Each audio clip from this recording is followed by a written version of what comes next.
Satu ketika saya ngomong sama seorang ibu yang datang ke rumah saya minta didoakan. Saya bilang, "Bu, rasanya Tuhan ciptakan kamu kurang lengkap ya. Makanya kamu pakai cat kuku. Itu tandanya Tuhan ciptakan kamu nggak lengkap."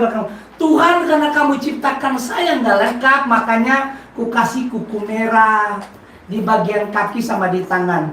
Menunjukkan sama Tuhan, Tuhan sebenarnya yang lengkap tuh gini, harus ada kuku dicat, kuku kaki, kuku tangan. Itu yang membuat harta yang indah menjadi tercemar. Tuhan, bibirku ini kurang bagus, ku kasih gincu ya biar merah. Itu yang membuat harta yang indah tercemar.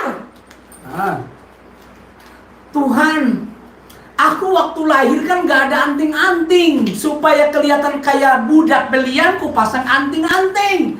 Itu yang membuat firman tercemar. Karena sesuatu yang ditambahkan kepada harta yang indah, yaitu firman, itu membuatnya tercemar, saudara.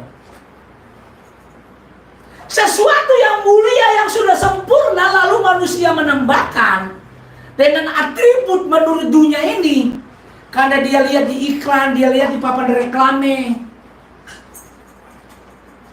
Itu yang membuatnya menjadi kacau atau tercemar. Jadi harta yang indah ini tidak boleh dikurangi, tidak boleh ditambahi.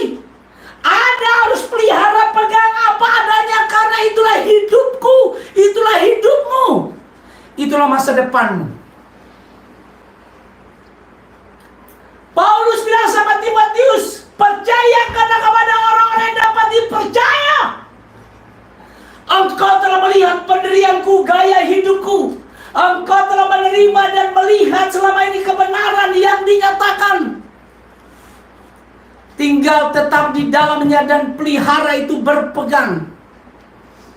Dikatakan yang dikaruniakan Roh Kudus kepada kita. Dia pakai kata kita, dia nggak pakai kata aku. Dia nggak pakai kata I, dia pakai kata kita. Artinya semua tubuh Kristus. Ya. Jadi ketika kita pelihara firman, firman itulah yang memelihara kita, firman itulah yang menjamin kita, firman itu yang membuat kita sejahtera, firman itu yang membuat kita bahagia, firman itu yang membuat hidup ini semakin hari semakin indah. Ya kan? Nah, Anda dan saya harus berpegang teguh. Karena firman itulah yang membuat hidup kita menjadi berharga di mata Tuhan. Firman itu yang membuat hidup kita semakin hari semakin sempurna, sama seperti firman itu sempurna. Ketika masuk ide manusia, ketika masuk rencana manusia, itu yang membuat rusak. Ketika Daud mempunyai ide, dan ide itu Tuhan dukung untuk membangun bait Allah, ya kan? Ketika ide kamu Tuhan dukung, dan Tuhan berjanji, Tuhan memberkati, dia akan tepat itu. Tapi dia buat syarat, jangan melanggar firman, jangan melanggar kesepakatan perjanjian. Ketika itu di zaman Salomo, di akhir tuanya Salomo, dia melanggar kesepakatan perjanjian.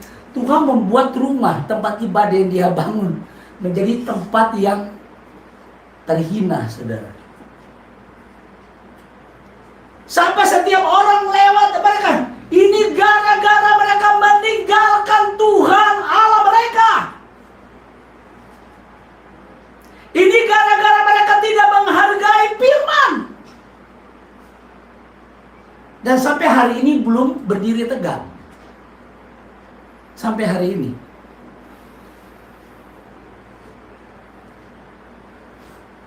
Ide kita yang sejalan dengan firman supaya tetap abadi, saudara, harus tinggal tetap di dalam firman.